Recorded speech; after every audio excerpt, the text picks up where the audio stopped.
신약성경 277쪽에 있는데요. 고린도전서 12장 1절부터 13절까지의 말씀 저 한 더씩 교독하시겠습니다.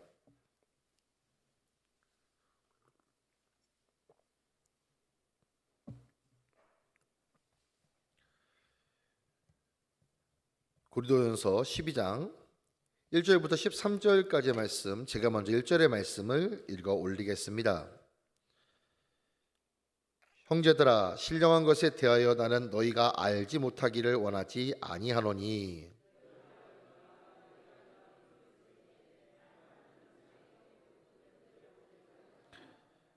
그러므로 내가 너희에게 알리노니 하나님의 영으로 말하는 자는 누구든지 예수를 저주할 자라 하지 아니하고 또 성령으로 아니하고는 누구든지 예수를 주시라 할 수 없느니라.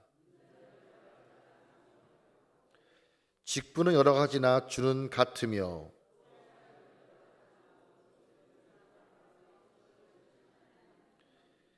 각 사람에게 성령을 나타내심은 유익하게 하려 하심이라.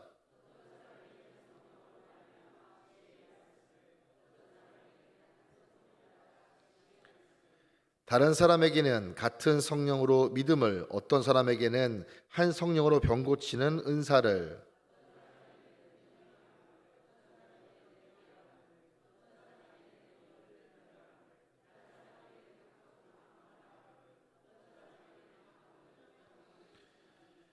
이 모든 일은 같은 한 성령이 행하사 그의 뜻대로 각 사람에게 나누어 주시는 것이니라.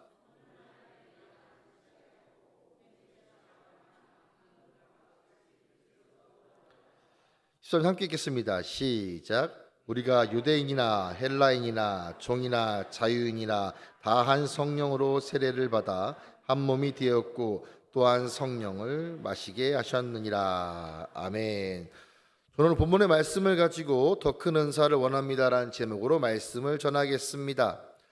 제가 지난주에도 말씀을 바로 이 자리에서 전했는데요. 그때 주제는 우리가 하나님의 사랑을 한번 닮아가 보자. 주님의 그 놀라우신 사랑을 우리가 아는 것을 그치는 것이 아니라 실천하고 또 우리가 그저 살아보자라는 말씀을 제가 전했었습니다. 저는 설교를 하고 나면 꼭 제가 설교한 영상을 돌려보면서 이런저런 체크들을 하는데요. 지난주에 제가 말씀을 전하고 나서 제가 설교한 영상을 돌려보면서 다음과 같은 생각을 했습니다. 주님의 사랑을 닮아가자라고 설교를 하긴 했는데 과연 설교한 나는 이렇게 할 수 있을까? 아니, 하고 있거나 또는 정말 앞으로는 할 수 있을까? 이런 생각을 좀 하긴 했습니다. 사실 저 역시도 지난주에 하나님 말씀을 전하는 자로서 설교를 하긴 했지만 저 역시도 싫은 감정이 드는 사람을 사랑하는 것은 굉장히 힘듭니다. 그렇게 하는 것이 하나님의 말씀인 것을 알기 때문에 순종해야 되는 것은 알겠지만 저 역시 그것을 실천하고 주님의 사랑을 따라가려고 하는 것은 솔직히 어떨 때에는 참 자신이 없다고 느낄 때도 많이 있습니다. 우리가 성경을 읽어보게 되다 보면 이런 생각이 드는 말씀을 만날 때가 종종 있지 않겠습니까? 지난 주일 오후 예배 가운데 우리 이전도 사님도 여기서 설교를 하셨는데 설교하신 누가복음의 말씀도 굉장히 어려운 말씀입니다. 이런 말씀이셨죠. 왼밤을 맞거든 오른밤을 돌려대라. 속옷을 달라고 하면 겉옷도 줘라. 솔직히 저의 인격과 마음의 현재의 크기를 가지고는 그 말씀을 읽을 때면은 이런 생각이 들 때도 있습니다. 야, 이 말씀은 진짜 자신 없다. 내가 이 말씀 순종하려고 한다면 평생 신앙생활을 해도 죽기 전에 할 수 있을까? 라는 생각이 들 때도 있습니다. 자, 우리가 이런 내용의 말씀을 만날 때가 종종 있는데 우리는 그럴 때 과연 어떻게 해야 될까요? 이 말씀은 부담스럽고 힘든 말씀이니까 그냥 못 본 척하고 넘길 것이냐? 사실 그렇게 하기에는 또 우리의 신앙의 양심이 좀 찔리는 부분이 없지 않습니다. 그럼 과연 이런 어려운 본문들을 만날 때 이게 이해하기 어려운 말씀은 아닌데 이걸 내가 실천하기 정말 부담되는 말씀 만날 때는 어떻게 해야 되느냐? 그것에 대한 힌트를 오늘 본문은 살짝 가르쳐 준다는 것입니다. 오늘 이런 주제로 말씀을 제가 선포를 하는데요. 그 전에 성도님께 꼭 전해드리고 싶은 말씀이 있습니다. 그것은 오늘 설교는 제가 평소보다 좀 더 빨리 끝내려 합니다. 왜냐? 우리가 지난 주간, 이번 주간에 고난 주간 새벽 기도회를 진행하고 있지 않겠습니까? 저도 예배 끝나고 나면 빨리 집에 가서 자야 돼요. 네, 그래야 저도 내일 아침에 새벽에 비록 온라인이긴 하지만 성도님들과 만날 수 있기 때문에 좀 빨리 끝내려고 합니다. 그래서 오늘 설교가 좀 빨리 끝나도록 성도님들께서 당황하지 않으시기를 소망합니다. 어째 분위기는 전혀 당황하시지 않으시고 종종 그렇게 빨리 끝내주세요라고 말씀하시고 싶으신 것 같은데, 네, 그건 생각을 좀 해볼게요. 네.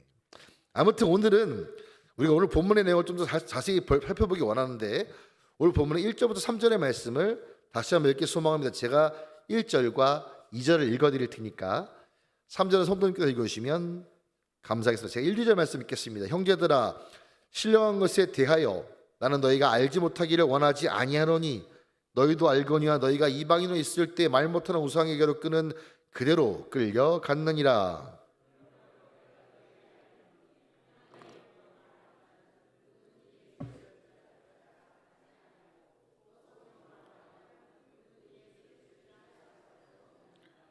아멘. 우리가 방금 읽은 말씀에서 저는 오늘 설교 가운데 가장 중요한 단어를 두 가지만 뽑아보라면 1절과 2절에 나오는 끌려갔느니라는 단어와 3절의 성령이라는 단어가 가장 중요하다고 믿습니다.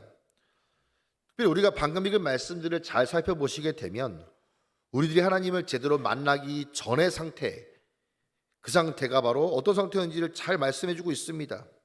그리고 하나님을 만나고 난 이후, 하나님을 내가 정말 경험하고 난 이후의 상태가 무엇인지도 잘 말씀해주고 있습니다.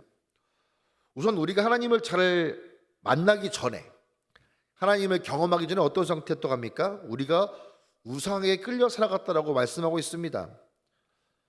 이것은 단순히 다른 종교를 가지거나 내가 우상을 숭배하는 사람인 것을 얘기하는 것이 아니라 우리가 우리들의 인생에서 주인으로 살아갔던 것도 마찬가지라는 것입니다. 아마 저를 포함한 성도님들께서 대부분 이런 상태를 경험하신 적이 있으실 것입니다. 우리 모두가 다 마찬가지이지만 우리가 태어나면서부터, 우리가 아주 어렸을 때부터 주님을 인격적으로 만나신 분은 그리 많지 않습니다. 처음 교회에 오시게 되면 사실은 큰 의미 없이 뭘 잘 알지 못한다 할지라도 그냥 일단 예배에 참석하시는 분들이 있으실 수 있습니다. 그리고 만약에 어려서부터 신앙생활 하셨던 분들은 교회 오실 때 내가 하나님을 정말 만나야겠다, 내가 주님을 정말 알아야겠다라고 오시는 분들보다는 그냥 친구들과 어울리는 것이 즐거워서 오시는 분들도 많이 계실 것입니다. 제가 지금 중고등부를 섬기고 있는데 솔직한 말씀으로 중고등부 가운데 제가 방금 말씀드린 후자에 해당하는 경우, 뭐 주님을 그렇게 잘 알고 싶다거나 주님을 그렇게 잘 아는 것은 아니지만 친구가 좋아서 오는 친구들이 꽤 있습니다. 그게 잘못된 건 아닙니다. 그런데 그렇게 우리가 신앙생활 하다가 어느 날 은혜를 받게 되는 것이지요. 그리고 그 은혜로 말미암아 변화가 되어서 내가 이제서 주님을 조금 제대로 알게 됩니다. 이 말씀은 우리 모두가 주님을 만나기 전에는, 조금 바꾸어 말씀드려 성령을 내가 경험하기 전에는, 내가 예수님의 십자가를 정말 깨닫기 전에는 우리는 일종의 우상 숭배자였다는 것입니다. 내가 다른 종교나 미신을 믿는 사람이 아니었다 할지라도 우리는 어떤 것 하나에는 종로를 살면서 끌려 살았다는 것이죠. 이게 바로 우리가 방금 1절의 말씀이라는 것입니다. 성도님들, 그런데요, 3절은 그 이후에 우리가 주님을 만나고 난 상태를 말해주고 있습니다. 그런데 그것을 단순히 믿음이 좋아졌다, 이제는 구원받은 사람이다, 이제는 하나님의 자녀가 되었다라고 표현하지 않습니다. 대신 무엇이라고 말씀하고 있습니까? 성령을 받은 사람들, 바꿔 말씀드리게 되면 이제는 성령의 영향력 아래에 있는 사람들이라고 말씀하고 있다는 것입니다. 그리고 우리가 성령을 받은 사람이라는 그 증거는 다른 어떤 신령한 것들이 아니라 우리가 입술로 예수님을 주님으로 시인하는 것 자체가, 그것이 바로 증거가 될 수 있다고 말하는 것입니다. 다른 사람의 강요에 의해서가 아니라 오로지 나의 의지로, 나의 마음의 진심으로 내가 주님을 믿습니다, 예수 그리스도의 십자가가 나와는 상관이 없는 것이 아니라 그 십자가의 은혜로 내가 죄사함 받았다는 것을 내가 믿습니다라고 고백하는 그 자체가 주님 보시기에 굉장히 중요한 내용이라는 것입니다. 우리가 입술로 나 자신의 신앙을 고백하고 나 자신의 믿음을 선포하고 우리가 인정하는 것은 우리가 성령을 받은 사람이 아니면 할 수 없다고 본문은 말씀하고 있다는 것이에요. 제가 목회를 사역을 하다 보니까 종종 이런 분들을 만나신 적이 있습니다. 신앙생활 굉장히 오래 하신 분인데 저한테 이렇게 물어보신 적이 있었어요. 어떤 분께서 우리 교회 성도님은 아니고 다른 교회 성도님께서 저한테 이런 질문을 하셨습니다. 목사님, 제가 성령을 받았다고 하는데 제 안에 성령님이 계신다고 얘기를 하는데 저는 아무런 느낌도 없어요. 이렇게 생각하시는 경우가 있었습니다. 그래서 성령을 받았다고 하면 내 안에 성령이 계시다고 한다면 뭐가 나타나야 되는 거 아니겠습니까?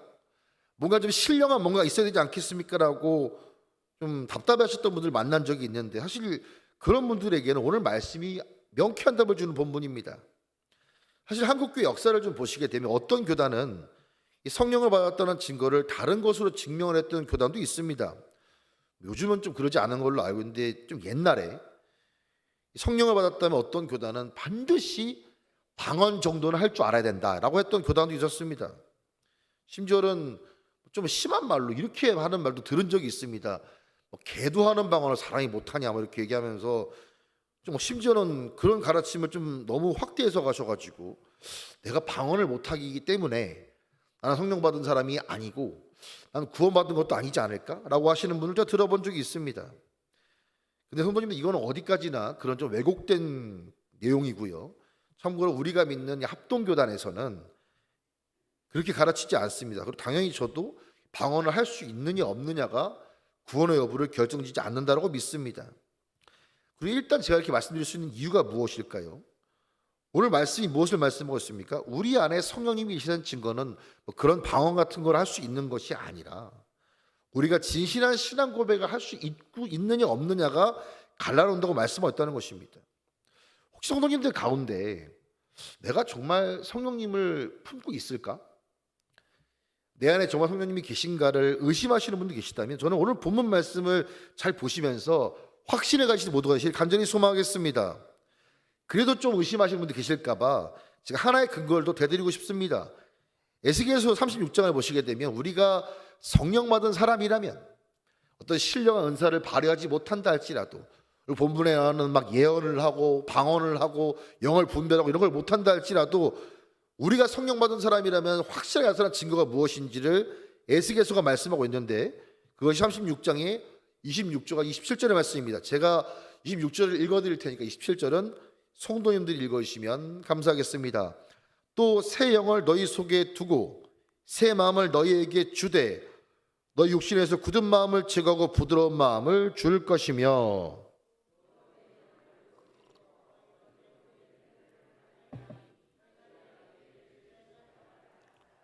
아멘. 에스겔서 성도님들 많이 아시는 것처럼 구약 성경의 대표적인 예언서의 말씀입니다. 당시에는 이루어지지 않았지만 앞으로 이루어질 말씀을 선포한 것이 바로 에스겔서의 말씀 가운데 하나 있습니다. 이 에스겔서의 말씀은 뭐라고 말씀하고 있습니까? 하나님의 진짜 백성의 내면은 어떤 내면을 가질 수 있는가를 말씀하고 있습니다.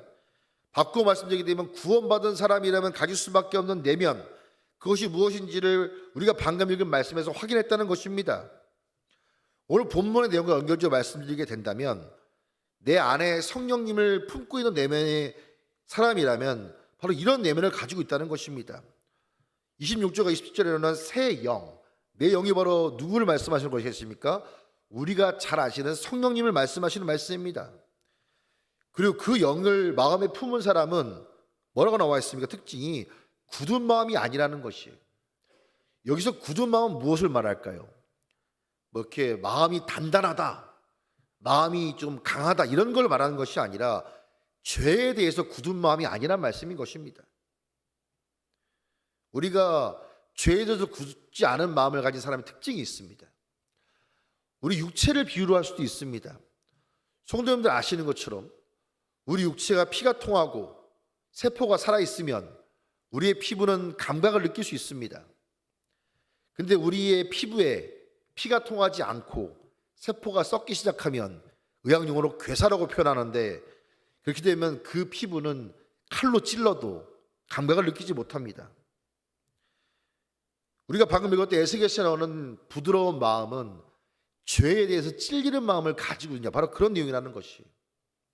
우리가 구원받은 사람이라면, 우리가 성령을 내면에 품고 있는 사람이라면 우리가 하나님의 말씀을 지키지 못했을 때, 우리가 하나님의 말씀을 어겼을 때, 우리가 주님께 받은 은혜가 너무 크지만 내가 그 사랑에 보답하지 못할 때 마음에 어딘가 불편한 마음이 생기는 마음이 있을 수밖에 없다는 것입니다.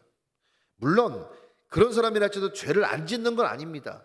때로는 넘어질 때가 있고, 때로는 무너질 때도 있고, 때로는 시험에 들 때도 있겠지만 결국은 다시 일어나서 내가 하나님 말씀을 붙들고 살아가고자 해야 된다는 것을 느끼는 사람이라는 것이, 성도님께서 만약에 오늘날 신앙생활 하시면서 이 마음을 가지시기만 하신다면, 설령 성도님들이 방언을 한마디도 못한다 하실지라도, 예언 같은 거 못한다 하실지라도, 어떤 신령한 은사를 가지지 못했다 할지라도 내가 성령님을 품고 있는 사람인지를 의심할 필요가 없다는 것입니다. 성도님들 하나님 말씀을 지키지 않았을 때 아픔이 있고 죄책감이 있고 주님께 내가 뭔가 죄송한 마음이 드는 불편한 마음이 있다면 그것이 바로 올 본문이 증거해 주고 있는 우리가 성령 받은 확실한 증거라고 하십니다. 할렐루야. 성도 한 번 더 소망합니다. 성도님께서 이 확신껏 살아가시는 모두가 되시길 간절히 소망하겠습니다. 이렇게 설교를 해드리고 나면 이런 질문을 저한테 하시는 경우가 굉장히 많았습니다.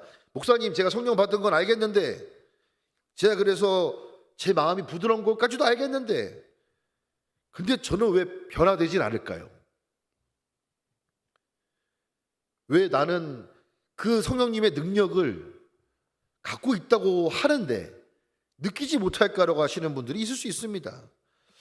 그래서 제가 이걸 어떻게 설명드릴까 고민하다가 어저께 밤에 설교 준비를 하는데 딱 떠오른 아이디어가 있어요. 최대한 성도님들의 삶 가운데 밀접한 걸로 설명드리겠다 해서 성도님 요즘 제철 과일로 제가 설명해드리겠습니다. 바로 이 과일입니다. 제 얼굴이 아닌데, 네네. 성도님 잘 아시는 저 과일 이름 뭐죠? 딸기죠, 그렇죠? 네. 요즘 한창 맛있을 과일입니다. 잘 아시겠지만 이제 4월 달이 좀 지나고 나면 저 과일도 이제 물러가지고 별로 맛이 없어져요. 저는 그런데 이 딸기도 먹는 방법이 있는 거 혹시 아십니까? 이거 아무렇게나 먹는다고 다 몸에 좋아지는 게 아닙니다. 그래서 어저께 저보다 똑똑하다고 하는 AI한테 물어봤습니다. 딸기를 어떻게 먹으면 좋으냐 물어봤더니 3가지를 말해주는데 이거는 본문과 연관성이 있습니다. 일단 3가지를 한번 살펴볼까요? 3가지. 첫 번째는 설탕에 찍어 드시면 안 된다는 겁니다. 특별히 우리 성도님들 가운데 조금 연세가 있으신 분들이 있으신데 요즘 굉장히 관심 많이 가지시는 게 뭔가요? 혈당 관리가 굉장히 관심 많으시죠. 설탕을 찍어서 딸기를 한 10개 드시면은 혈당이 팍 올라간다는 거예요. 혈당이 팍 올라가면 어떻게 되느냐?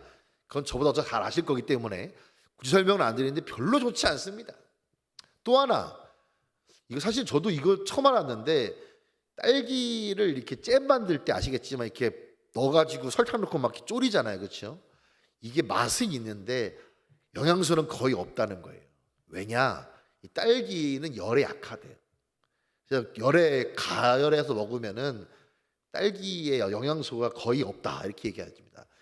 3번은 정말 전 몰랐습니다. 네. 그래서 종종 저렇게 먹었던 것 같기도 한데 딸기를 씻다 보게 되면 물에 3분 넘게 담가 주실 때가 있지 않습니까? 그러면 비타민 C가 다 빠져나가 버린대요.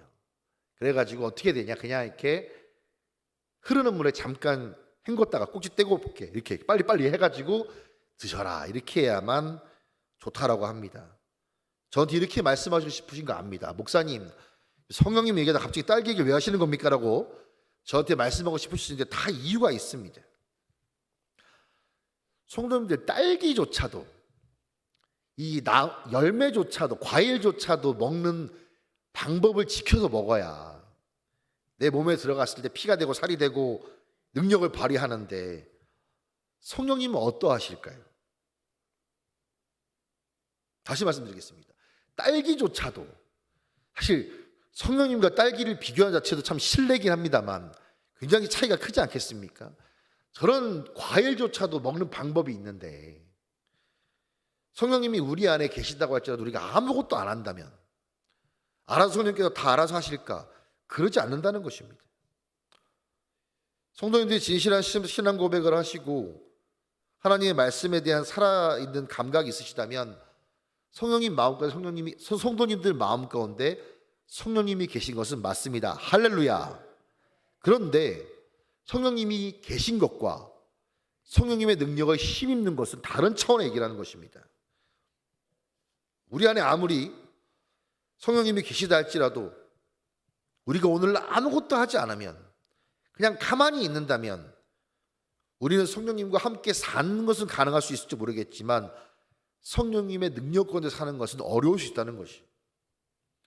딸기를 먹어도 아까 말씀드린 세 가지 방법을 지키지 아니하면 먹어도 그게 우리 몸에 아무런 도움이 안 되는 것처럼, 우리가 성령님을 마음가운데 품고 있다 할지라도 우리가 그냥 가만히 있는다면, 성령님 알아서 하십시오, 저는 그냥 가만히 있을 테니까 주님께서, 성령께서 변화시키시든지 마시든지 저는 그냥 가만히 있는다고 한다면 어쩌면 우리의 평생의 신앙생활 가운데 성령님의 능력과는 무관하게 사는 경우도 있을 수 있다는 것입니다. 오늘 본문의 4절부터 13절 말씀까지를 보시게 되면 우리가 성령님의 능력을 많이 힘입을 때 무엇이 가능한지를 말씀해 주고 있습니다. 제가 아까 말씀드린 방언도 그 중에 하나는 될 수 있습니다. 이것이 전부는 아니라는 것입니다. 뭐 지식, 지혜, 영분별 여러 가지가 있지요. 사실 제가 지난주에 주님의 우리의 사랑을 닮아가 봤으면 좋겠습니다. 비록 싫은 사람이라 할지라도, 내가 저절로 사랑하는 사람이 아니라 할지라도 우리가 주님의 사랑을 배우면서 한번 닮아가 봤으면 좋겠습니다. 이것도 같은 맥락이라는 것입니다. 사실 우리들의 힘과 능력만으로는 주님의 사랑을 담는 건 너무나 힘듭니다. 아니 어쩌면 우리가 흉내는 낼 수 있을지 몰라요. 근데 그 사랑을 내 마음에 품고 내가 정말 미워할 수 없는 그 사람을 내가 용납하고 사랑하는 것은 어쩌면 우리 힘으로는 너무나 어려운 일일 수 있습니다. 우리가 그것을 해내기에 내 마음은 너무나 작다고 느끼실 때도 있을 것이고, 내 성격은 너무나 급하고 포악하다고 느끼실 때도 있을 것이고, 내 인격에 그런 것을 담기에 너무나 내 인격의 그릇이 작다고 느끼시는 경우도 있으실 것입니다. 사실 제가 그렇게 느낄 때가 참 많습니다. 성도는 그런데요, 우리들의 힘으로는 그 모든 것이 너무나 어렵게 느껴질 수 있겠지만 우리가 우리 안에 성령님의 능력을 힘입을 수 있을 때, 그 능력을 정말로 우리가 힘입을 수 있을 때, 우리 자신을 맡겨드리고 우리가 의지하고 성령님께서 우리를 마음껏 움직여 하시도록 만들어드리실 수 있을 때, 우리가 그것을 할 수 있는 것이 아니라 성령께서 우리가 그것을 할 수 있게 만들어 나가신다는 것이에요. 그것은 오늘 본문 가운데는 없지만 갈라디아서 5장 가운데 다음과 설명하고 있습니다. 16절과 18절의 말씀인데 제가 16절 읽어드리니까 18절은 성도님들이 읽으시면 감사하겠습니다. 내가 이르노니 너희는 성령을 따라 행하라. 그리하면 육체의 욕심을 이루지 아니하리라.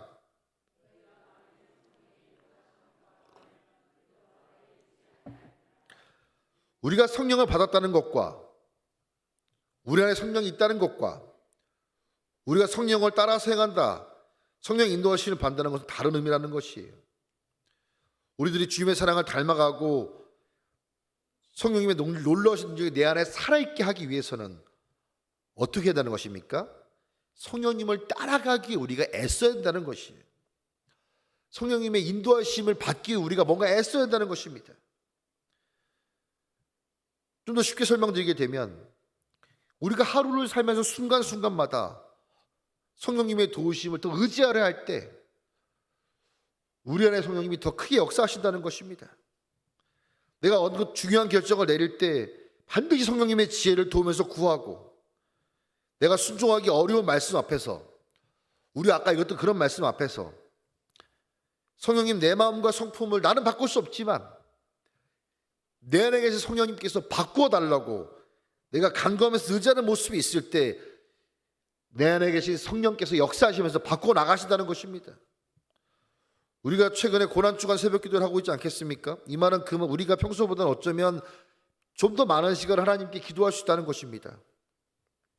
그 기도 시간에 성도님들의 소원이나 성도님들의 상처나 성도님들의 어려움이나 이런 여러 문제들도 당연히 기도하셔도 됩니다. 성도님들, 그런데 제가 하나 추천해드리고 싶은 것이 있으시다면, 성도님들 성품 가운데 또 인격 가운데 참 바뀌어야 되는데 바뀌지 않은 부분이 있으시다면 저는 이번 고난주간 새벽기도 하는 이 기간 가운데 그 내용을 가지고 하나님 앞에 나아가시라고 추천드리고 싶습니다. 왜냐하면 바뀌지 않는 내 성품이, 내 입으로는 참 바뀔 수가 없지만 우리가 성령님의 도우심을 간절히 구할 때 때로는 혈기는 자의 성품이 바뀔 수도 있고, 때로는 걱정이 많은 자의 성품이 바뀔 수도 있고, 때로는 두려움에 가득한 자의 성품이 바뀔 수도 있기 때문입니다. 제 말씀을 준비하면서 떠오르는 경험이 하나 있는데, 저희 아버지 생각이 좀 나더라고요. 돌아가시긴 했는데 아버지가 교회를 다니신 지 한 2년쯤 되셨을 때 있었던 일입니다. 저희 아버지가 이 교회에서 이렇게 신앙생활 하시는데 사실은 아까 말씀드린 것처럼 한 50년 정도를 우상 숭배자로 하셨어요. 그 우상은 뭐 다른 불교라든지 뭐 다른 종교를 믿는 것이 아니라 철저하게 나만을 믿다가 하나님께서 크게 치셔가지고 하나님 앞에 가셨던 분입니다. 근데 하나님께서 크게 치실 때 사용하셨던 도구가 하필이면 사업의 실패였습니다. 그래서 여러 가지 어려움 속까지 처해 계시는데 교회에서 이렇게 기도하라는 말씀을 많이 하시잖아요. 그렇죠? 그래서 아버지가 그냥 뭐 알지도 못하시는데 그냥 기도를, 제가 봤을 때 이렇게 아버지 그 방에 지금도 기억나는 게, 이렇게 지금은 잘 쓰지 않지만 예전에 그 노란색 불빛 난 백열 전구가 있었습니다. 그걸 이렇게 딸깍 켜시고 기도하시던 모습이 기억이 납니다. 하루는 저한테 이런 말씀하시는데 제가 아직도 기억이 납니다. 한 30년 전 얘기인데 그때 아버지의 그 고백이 너무 은혜스러워서 제가 아직도 기억이 나요. 저도 이렇게 말씀하시더라고요. 아들아, 아빠가 어제 기도를 하는데 말이야, 가슴이 뜨거워지더라. 그리고 이상하게 기분이 좋더라. 그 다음 말이 참 기억에 남습니다. 너도 알다시피 우리 집이 지금 돈이 없잖니? 그렇죠. 근데 걱정이 안 되네. 이렇게 저한테 말씀하셨던 기억이 아직도 납니다. 저한테 물어보시는 거예요. 이런 일이 왜 생기는 거니? 제가 그때 무슨 말씀 해드렸겠습니까? 오늘 본문과 같은 말씀 해드렸었어요. 물론 이렇게 설교를 할 수 있는 능력은 그 당시 없었지만 아버지, 그게 바로 아버지 안에 성령님이 일하실 때 나타난 현상이에요. 은혜 받으면 그렇게 되는 거라고요. 그랬더니만 제가 느끼기로는 그때 아버지가 그래 하시더니만 그 다음 날부터 기도를 더 늘려가셨던 걸로 기억합니다. 성도님들, 말씀을 약속드린 대로 빨리 마치려 합니다. 우리는 우리 자신을 바꿀 힘이 없을 수 있습니다. 우리 삶 가운데 무슨 문제가 생기거나 아니면 내 타고난 성품이 원래 그렇다라고 얘기하면서 바꾸는 것이 어렵다고 느끼실 수 있습니다. 성도님들, 그런데요, 우리가 만약에 성령을 따라 살기 위해 애쓰고 성령의 능력을 맛보기 위해서 힘쓰고 의지하고 우리가 살아갈 수 있다면, 그래서 맛볼 수만 있다면 저는 반드시 다음과 같이 고백하실 거라고 믿습니다. 좀 번거롭지만 따라해 주시겠습니까? 내 영혼아, 더 큰 은사를 사모하라. 할렐루야. 우리가 성령님의 능력을 맛볼 수만 있다면, 그 얼마나 크신 능력이 내 안에 있는 것을 경험할 수만 있다면, 나는 누가 시키지 않아도 아마 저절로 더 큰 성령의 은사를 사모하게 할 수 있다는 것입니다. 성도님들, 소망합니다. 성도님들 모든 분들께서 그런 모두가 되시길 간절히 소망하겠습니다. 그래서 성도님들의 삶이 놀라우신 성령님의 능력을 품고만 살아가시는 것이 아니라 그 능력을 따라 살아가시는 모두가 되시기를 주님의 이름으로 간절히 축원하겠습니다. 기도하시겠습니다.